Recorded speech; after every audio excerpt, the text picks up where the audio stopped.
Bonjour à tous et bienvenue donc à cette vidéo, donc avis général sur la gamme Playmobil Ghostbusters. Donc je fais cette vidéo pour éviter à ceux qui n'ont pas envie de regarder toutes les reviews de pouvoir avoir un avis sur la gamme complète, et puis ça permet aussi de l'avoir en entière. Donc pour moi c'est une gamme qui est terrible. Voilà, j'aime bien Playmobil, j'aime bien Ghostbusters. Donc les deux réunis, je vais pas vous mentir, j'avais un peu peur. Je veux dire, c'est quand même la première, le premier monde, enfin où il y a plusieurs sets d'une licence.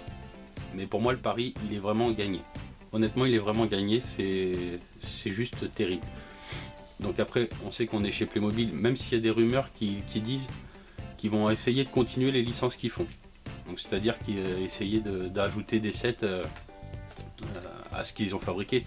Ghostbusters, je vois très mal ce qu'ils pourraient faire.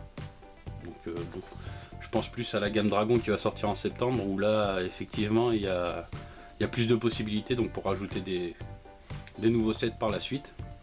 Après c'est pareil, il faut que ça marche et tout ça, mais honnêtement pour moi honnêtement ça va marcher parce que c'est vraiment très bien fait. Je suis vraiment tombé amoureux de cette gamme là. Pour moi elle est nickel, je veux dire le quartier général c'est une tuerie, hein. Pour ceux qui ont vu les reviews ils savent que c'est mon set préféré. Je le trouve, il est vraiment génial. Ecto 1 c'est pareil, elle est nickel. Je vais juste vous faire voir, donc pour ceux qui n'ont pas vu la vidéo, les sons de...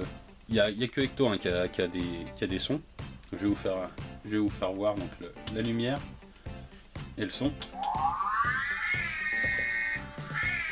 Donc c'est exactement le même son que dans le film, hein. Donc ça c'est vraiment bien.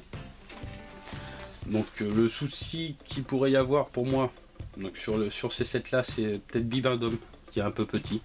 Au niveau sinon de la figurine, elle est très bien faite, hein, ça il n'y a aucun souci là-dessus, vraiment très belle, mais pour moi elle est un peu petite.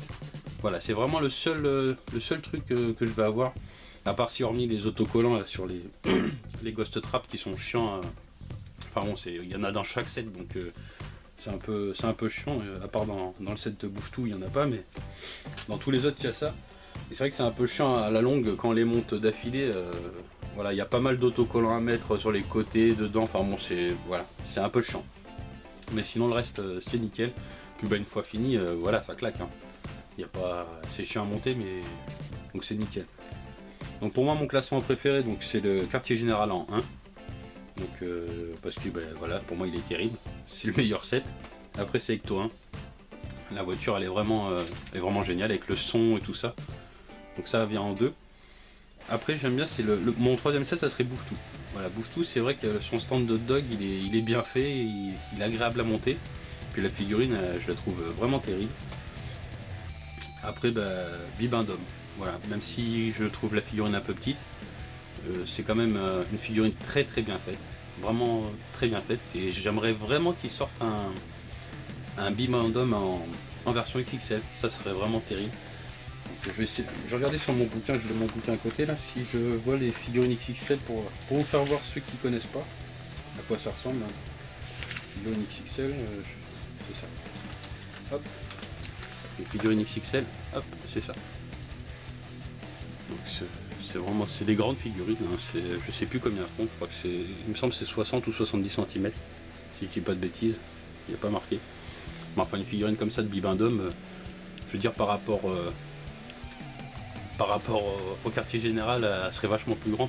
Bon c'est sûr c'est difficile à caser dans une vitrine, hein, ça je vous l'accorde, mais pour moi ça serait une bonne idée. Donc c'est des figurines qui coûtent, il me semble, si je dis pas de bêtises, dans les 60-70 euros. Donc, même là je les mettrais pour un beau Bibendum, ça pourrait être sympa. Mais sinon voilà, une gamme vraiment nickel. Au niveau des doublons de figurines, il n'y en a pas des masses. Hein. On a juste Rey en 2 fois. On a aussi, il me semble, c'est Spangler. Les Spangler on l'a en 2 fois. On l'a en tenue, on va dire, de labo, donc qu'il y a dans le quartier général. Et puis en tenue de chasseur de fantômes, avec c'est le petit set avec les fantômes quoi. Donc avec ce fantôme qui est ici et celui qui est là. Donc ça c'est pareil, c'est un excellent set, c'est un tout petit set, vraiment pas excessif, hein. Le prix, faut que je reprenne mon ticket, je me rappelle plus exactement, 7,99 €. Donc bon, il y a 3 figurines. Mais voilà, il y a des accessoires, donc c'est vraiment pas mal. Ouais, j'aime beaucoup ce set là. Je les aime tous, dans l'occurrence, il n'y en a aucun qui a acheté, hein, je veux dire, même les chiens de la terreur, je les trouve vraiment bien faits. Surtout la figurine de Dana. Dana, elle est vraiment sublime, vraiment sublime. Très réussie. Après aussi, on a Jenny en double. On l'a en version secrétaire et en version chasseuse de fantômes. Donc ça, c'est... Voilà, c'est des petits doubles, mais vu qu'ils n'ont pas exactement le même costume, ça va, ça passe. Il y a... c'est aussi, comment il s'appelle, comment, Vecman, qu'on a en 2 fois. Par contre, là, Vecman, c'est vrai que sa tenue est très ressemblante, hormis qu'il a de l'ectoplasme sur lui, sur un costume. Donc, ce costume, d'ailleurs, on l'a... Je sais même plus dans lequel on l'a. Sur le bouquin, Vecman. Ectoplasme, je me rappelle même plus.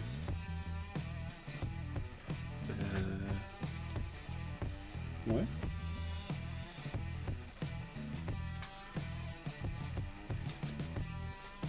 Ah mais non, je dis des conneries, Vecman on l'a qu'une fois, je suis con. Non, Vecman il est qu'une fois. C'est Ray qu'on a en 2 fois. C'est Ray qu'on a en 2 fois. Je dis des conneries. On va voir qu'il y a encore des conneries. Non, c'est... Ouais, c'est vrai qu'on a en 2 fois, là, avec Bibendum et puis avec le quartier général. Par contre, leur tenue, c'est vrai qu'il n'y a pas énormément de différence, quoi. Il a une paire de lunettes et puis l'autre il l'a pas, quoi. Donc ça, c'est vrai que c'est un peu dommage. À part, voilà, hormis cette figurine là qui est pareil, on va dire que vous l'avez dans un set ou dans l'autre. En même temps, ouais, je sais même bon aussi, il y a peut-être des différences. Non?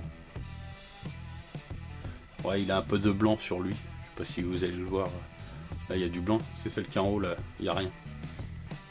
Donc, c'est vrai qu'il n'y a que celle-là qui est, on va dire, qui est ressemblante. Mais sinon, dans l'ensemble, c'est vraiment, enfin, pour moi, une très bonne gamme. Voilà, j'adore, je regrette rien du tout. Donc, pour le prix, donc, je vais pas vous mentir. Hein. Donc, je vais vous faire le ticket de caisse. J'en ai pour 185,92 €. Sauf que bah, j'ai acheté deux petites voitures pour mon gamin. Donc il faut enlever 1,99 € x 2. Donc c'est vraiment pas mal. Et c'est pas cher. Enfin c'est pas cher, c'est relatif, mais je veux dire pour l'ensemble, je veux dire qu'il y a le bâtiment, il y a quand même 6 sets en tout. Donc ça reste raisonnable pour moi le prix. Au niveau du prix ça reste vraiment raisonnable. Pourtant on aurait pu se dire avec une licence ça aurait pu cogner sévère. Et non, ils ont réussi à garder un prix assez correct. Enfin même très correct pour moi. Parce que par rapport à d'autres sets qui sont pas sous licence, voilà, c'est pas non plus excessif. La gamme Dragon, je pense que ça sera pas la même, hein, parce que déjà il me semble que je crois que c'est l'île de Burke qui est si je me rappelle bien, ouais, c'est ça.